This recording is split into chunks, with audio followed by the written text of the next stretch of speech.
শান্তিপূর্ণভাবে vote মিটলেও vote গণনার আগেই নতুন করে অশান্তি ছড়াচ্ছে। এবার ভাটপাড়া ব্যারাকপুর সাংগঠনিক জেলার প্রাক্তন সভাপতি উমাশঙ্কর সিং এর বাসভবনের সামনে বোমা ছুড়ল দুষ্কৃতীরা। জানা যাচ্ছে ভাটপাড়া পৌরসভার 18 নম্বর ওয়ার্ডের অন্তর্গত আটচালা বাগান রোড এলাকায় গতকাল গভীর রাতে দুষ্কৃতীরা বোমা ছুড়ে পালিয়ে যায়। জানিয়ে ইতিমধ্যে সামাজিক মাধ্যমে সরব হয়েছেন ব্যারাকপুরের বিজেপি প্রার্থী অর্জুন সিং। নির্বাচন কমিশনকে তিনি জানিয়েছেন, ভোট গণনার দিন যতই এগিয়ে আসছে ততই মানুষকে ভয় দেখাতে তৃণমূল দুষ্কৃতীরা নানান পন্থা অবলম্বন করছে। যদিও বোমাবাজির ঘটনা নিয়ে ব্যারাকপুরের বিজেপি প্রার্থী অর্জুন সিং বলেন, আমি পুলিশ প্রশাসনের কাছে বলবো, আপনারা অপরাধীদের দ্রুত গ্রেফতার করার ব্যবস্থা করুন, না হলে এর পাল্টা প্রতিরোধ তৈরি হলে তখন সামাল দিতে পারবেন না। कुछ नहीं हुआ था, जब से वोट हुआ है उधर के लड़के लोग आतंकित आते हैं, घूमते हैं, गुंडे बदमाश लोग, लेकिन अपना से कोई मतलब नहीं है। रात को कोई बम फेंक गया आतंकित करने के लिए। आपके घर के सामने यही तो आपके सामने बम विस्फोट है। आपका भैया कौन पार्टी में था? उमाशंकर सिंह, वो तो भाजपा के बहुत पुराने नेता हैं। वो भाजपा के पुराने नेता हैं, यहाँ के मंडल अध्यक्ष रह चुके हैं और भी बड़े बड़े पोस्टों पे रह चुके हैं। डर का माहौल है क्या यहाँ पे? इसलिए मारा कोई कारण नहीं, इसलिए मारा कि ये इधर के लोग बीजेपी को वोट दिए हैं, शायद इसलिए। ये बीजेपी वालों का घर है इसलिए, और किस लिए। किसको डाउट करता है? किसको डाउट करता है?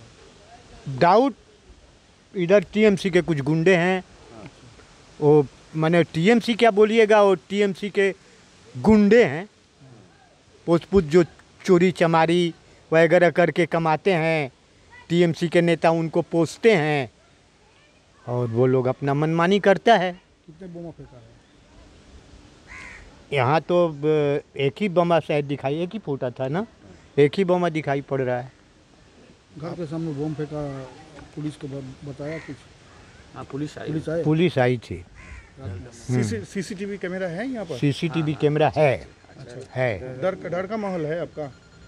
कुछ न कुछ तो है ही है। अब ऐसे डर के कहाँ भागेगा आदमी, लेकिन अकस्मात अचानक कोई छिप के आके बम मारता है तो थोड़ा डर का जरूर चाहते हैं क्या आप? हम लोग चाहते हैं इलाका शांति रहे, और क्या चाहेंगे। चुनाव होने के बाद बम फेंका गया, चुनाव होने के बाद बम फेंका गया। रिजल्ट निकलेगा? हाँ, 4 तारीख को निकलने के बाद देखिए क्या करता है वो लोग। आगे बार तो हार गया था लोग, तो बहुत आतंकित किया था लोग, बहुत बमा फोड़ा था लोग। इस बार देखिए। कल के रात्रि बेला मद खेয়ে তৃণমূলে কিছু উপদ্রবীরা এইসব ঘটনা ঘটিয়েছে। সব জায়গায় ক্যামেরা আছে, পুলিশ দেখতে পাচ্ছে না।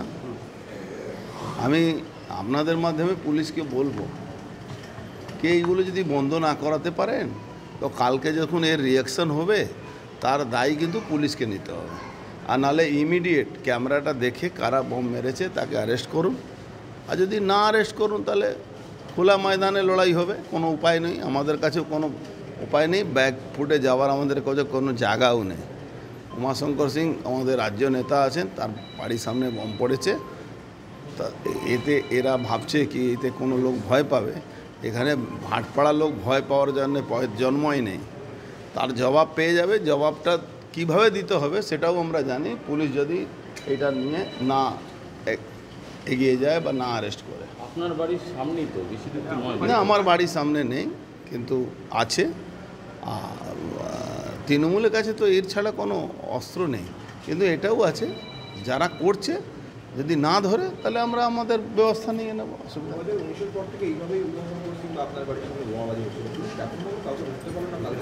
না, ধরতে পারবেও না, পুলিশ ধরতে পারবে না, আমরা ধরে নেব, অসুবিধা নেই। পুলিশ যদি না ধরে আমরা ধরে দেব। অদ্ভুত প্রশ্ন আপনি করছেন, পুলিশ নিষ্ক্রিয় কেন? মমতা ব্যানার্জি পুলিশকে নিষ্ক্রিয় রেখে বাংলায় ক্ষমতায় আছে, আর কি আছে? এ তো কোনো নতুন ব্যাপার আর জিজ্ঞেস করলেন নাকি? এটা তো মমতা ব্যানার্জি ক্ষমতায় থাকার জন্য পুলিশকে নিষ্ক্রিয় রাখে। জগদ্দল থেকে হিমাদ্রি শেখর ভট্টের রিপোর্ট, চ্যানেল 24/7। সিংহাসনের মহাসংগ্রাম, মসনদ দখলের লড়াই 2024 দেখতে চোখ রাখুন চ্যানেল 24/7 এর পর্দায়।